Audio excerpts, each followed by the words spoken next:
Hallo und herzlich willkommen beim Plauschigen Einhorn. Heute gibt es von mir eine Häkelanleitung dazu, wie du deiner Elsa-Puppe ein Kleid häkeln kannst.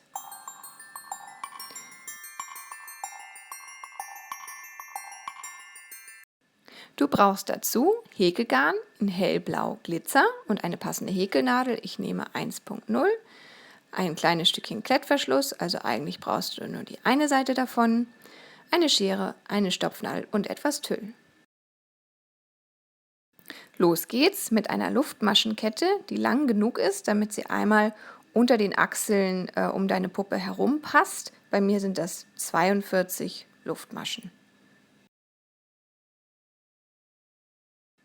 Am Ende schließt du die Kette mit einer Kettmasche zu einem Ring.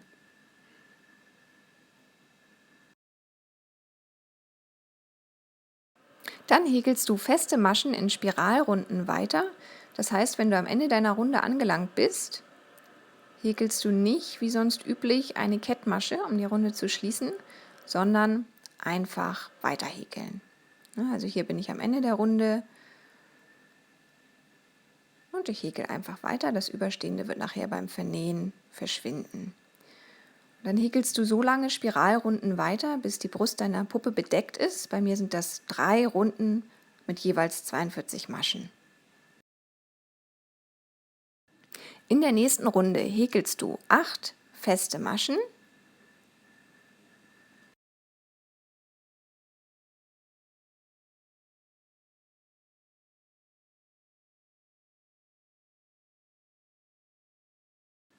Dann häkelst du eine unsichtbare Abnahme, indem du erst durch die vordere Schlaufe der ersten Masche, dann durch die vordere Schlaufe der zweiten Masche gehst, den Faden durchziehst und nochmal durchziehst. Weiter geht es dann mit 6 festen Maschen. Dann wieder 2 Maschen zusammenhäkeln auf unsichtbare Weise. Dann häkelst du nochmal 8 feste Maschen, 2 Maschen unsichtbar zusammen und nochmal 6 feste Maschen und 2 Maschen unsichtbar zusammenhäkeln. Zum Schluss dann 6 feste Maschen bis zum runden Ende. In der nächsten Runde häkelst du 8 feste Maschen.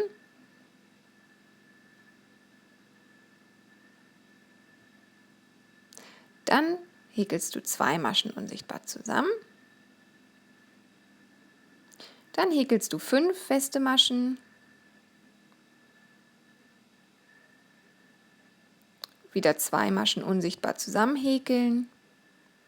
Dann 6 feste Maschen.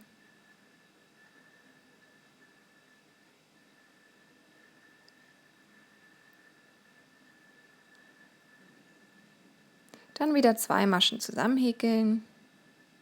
5 feste Maschen.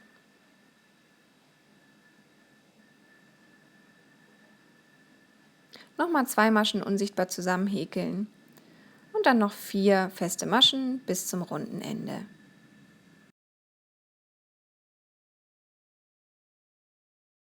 Zwischendurch solltest du immer mal gucken, ob dein Kleid deiner Puppe auch passt. Angezogen wird das Ganze über die Füße, dann muss das über die Hüften rüberkommen. Und jetzt solltest du dann so weit sein, dass die Brust der Puppe bedeckt ist. Jetzt häkelst du 10 Runden lang feste Maschen. Bei mir sind es 34 feste Maschen pro Runde.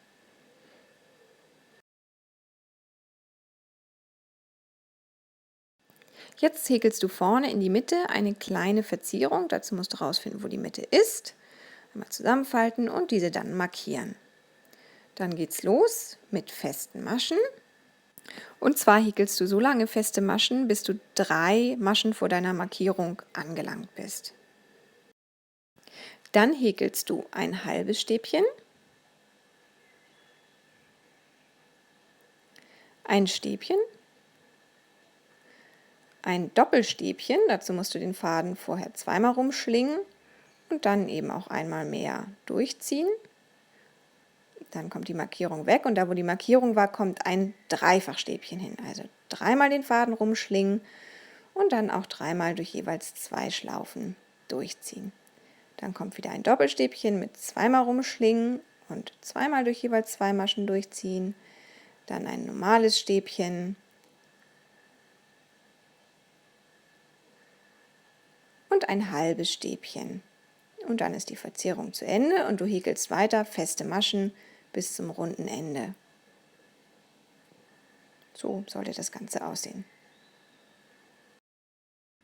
In der nächsten Runde verdoppelst du jede zweite Masche, dabei häkelst du aber immer nur in die hintere Maschenschlaufe, sodass sich so eine kleine Zierleiste ergibt. Jede zweite Masche verdoppeln, immer eine feste Masche und dann 2 Maschen in die nächste Masche häkeln. Am Ende der Runde sind es bei mir dann 51 feste Maschen. Jetzt häkelst du so lange feste Maschen in Spiralrunden weiter, bis die Hüfte deiner Puppe bedeckt ist. Bei mir sind das 8 Runden mit jeweils 51 festen Maschen.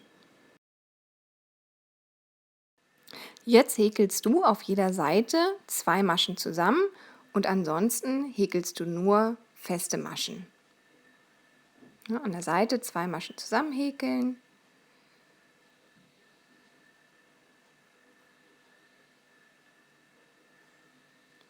Und ansonsten feste Maschen häkeln. Dann häkelst du 3 Runden mit festen Maschen, also 49 feste Maschen, 3 Runden lang.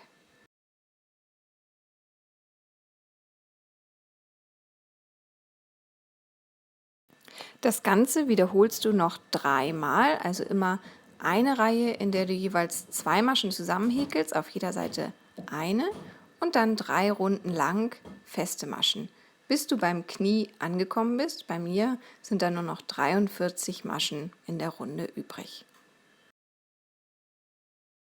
Von jetzt an häkelst du nicht mehr in Spiralrunden weiter, sondern in Reihen. Das heißt, du häkelst eine Luftmasche, wendest deine Häkelarbeit und dann arbeitest du in die erste Reihe, die du auf diese Weise häkelst, 4 Verdoppelungen ein. Das heißt, du verdoppelst eine Masche auf der Vorderseite, eine Masche auf der rechten Seite, eine Masche hinten verdoppeln und eine Masche an der anderen Seite verdoppeln.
Dadurch, dass du jetzt in Reihen arbeitest, öffnet sich deine Arbeit leicht und du erhältst einen Schlitz.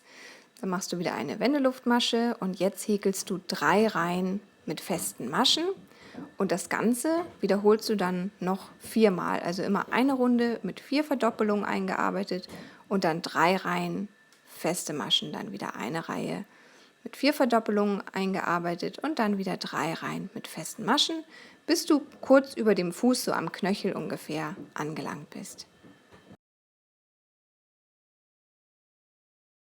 Jetzt häkelst du ohne Luftmasche weiter. Das gilt als eine Abnahme und sorgt dafür, dass du eine Rundung am Anfang bekommst. Und in diese Reihe, die jetzt folgt, häkelst du insgesamt 9 Verdoppelungen ein. Das heißt, du verdoppelst jede 6. Masche, weil du inzwischen bei 61 Maschen angelangt bist. Ja, immer 5 feste Maschen, die 6. verdoppeln und ganz hinten arbeitest du auch noch mal 2 Maschen zusammen. Jetzt häkelst du 3 Runden mit 2 Abnahmen und ansonsten nur festen Maschen, das heißt ohne Luftmasche loshäkeln und am Ende 2 Maschen zusammenhäkeln. Das Ganze machst du, bis das Kleid bodenlang ist, also immer eine Reihe, in der du jede 6. Masche verdoppelst und trotzdem die erste und die letzte abnimmst und dann 3 Reihen, in denen du nur jeweils die erste und die letzte Masche abnimmst. Dann schneidest du deinen Faden ab und vernähst das Ganze gut.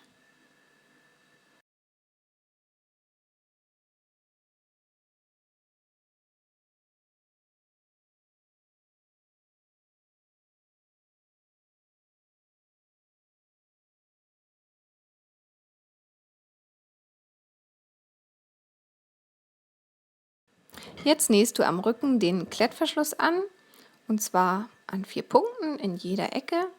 Heftest du das einmal fest. Du kannst das ruhig etwas sorgfältiger machen, als ich das hier vor der Kamera hinbekomme. Also an jeder Ecke ruhig ein paar Stiche machen, damit das Ganze schön festhält.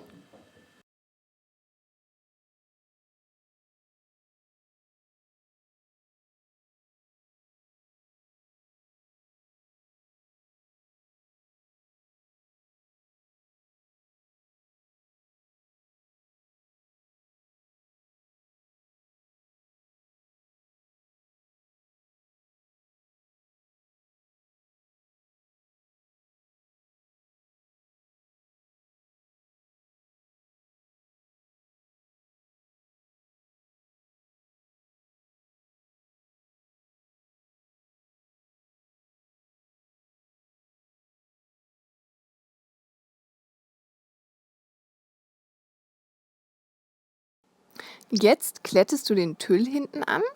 Dazu faltest du den einmal in der Mitte und klettest die Mitte hinten oben an deinem Klettverschluss fest. Die Ecken über die Arme rüberlegen. Ja, und dann kannst du das hier schon mal so ein bisschen provisorisch festkletten. Ungefähr auf Höhe der Hüfte schneidest du jetzt ein Viereck aus dem Tüll raus für den Arm, damit deine Puppe auch etwas Armfreiheit hat. Und dann so in einer Schräge unten auslaufen lassen. Dann wird die Ecke hinten unten festgeklettet und das Ganze auf der anderen Seite genauso geschnitten. Hier siehst du nochmal im Detail, damit das Ganze schön fest ist.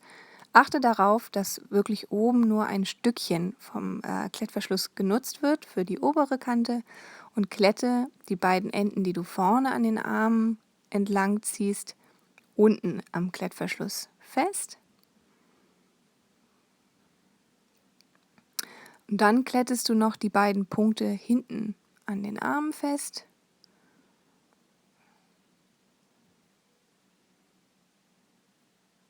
Also einmal hier den Eckpunkt, da wo du das Viereck rausgeschnitten hast, die Ecke vom Viereck, und auf der anderen Seite auch schön festkletten.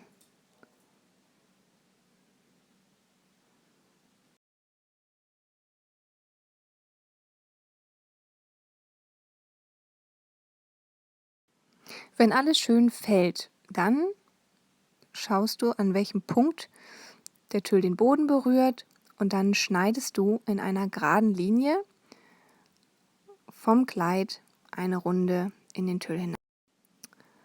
Das kann ich vor der Kamera hier jetzt nicht machen, aber so in einer geraden Linie schneidest du einmal ganz rum.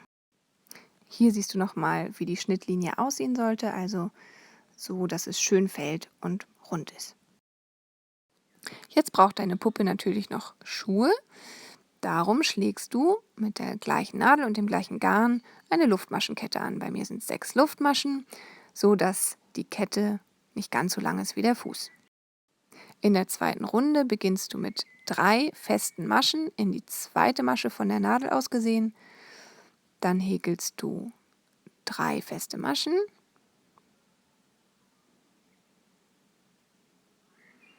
Und in die letzte Luftmasche kommen 5 feste Maschen.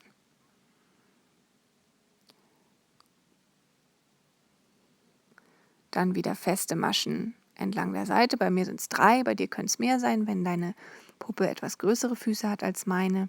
Und in die letzte Masche kommen dann 2 feste Maschen, sodass dort auch insgesamt 5 feste Maschen drin sind. In der nächsten Runde häkelst du 2 feste Maschen in die erste Luftmasche, 2 feste Maschen in die zweite Luftmasche, Dann häkelst du feste Maschen entlang der Seite.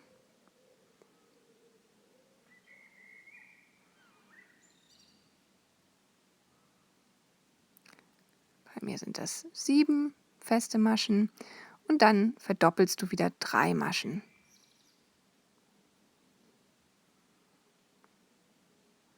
Dritte Masche verdoppelt, dann wieder 7 feste Maschen entlang der Seite.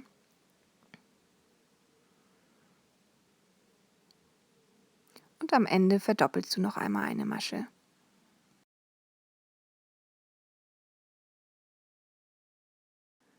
In der nächsten Runde häkelst du eine feste Masche. Dann verdoppelst du eine Masche.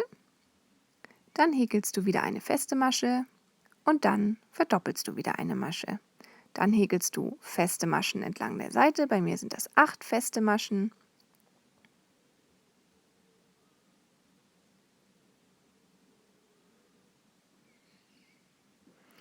Und an der anderen Seite häkelst du auch wieder eine Verdoppelung, eine feste Masche, eine Verdoppelung, eine feste Masche und noch eine Verdoppelung. Dann feste Maschen entlang der Seite. Bei mir sind das 8 feste Maschen.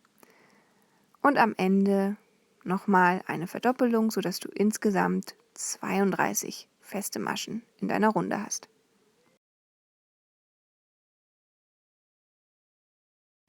Fertig ist die Sohle. Jetzt häkelst du nach oben, indem du eine Runde feste Maschen immer in die hintere Schlaufe der Masche häkelst. Dann kommen noch 2 Runden feste Maschen, sodass die Seite des Puppenfußes bedeckt ist.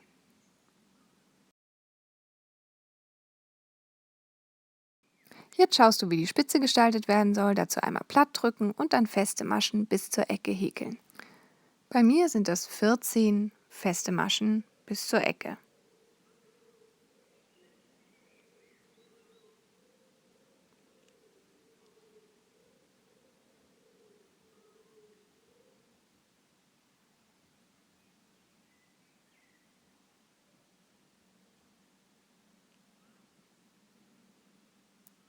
Und dann häkel ich 4-mal jeweils 2 Maschen zusammen. Einmal, zum zweiten Mal 2 Maschen zusammen gehäkelt, nochmal 2 Maschen zusammen häkeln und ein 4. Mal 2 Maschen zusammen häkeln und dann feste Maschen bis zum runden Ende. Dann häkelst du noch eine Runde mit festen Maschen. Bei mir sind das 28 feste Maschen. Dann den Faden abschneiden und gut vernähen. Den anderen Schuh häkelst du natürlich genauso.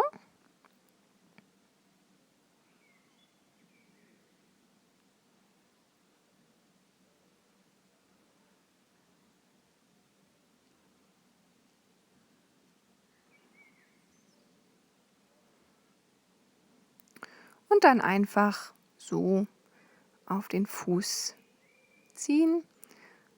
Anderes Schüchen natürlich auch.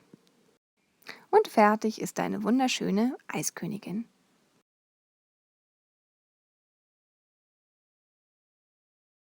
Das war's von mir. Vielen Dank fürs Zuschauen. Schriftliche Anleitung gibt es wie immer ab morgen auf meinem Blog. Und nicht vergessen, im nächsten Teil dieser Serie gibt es das Umstyling von Elsa zu Daenerys Sturmtochter.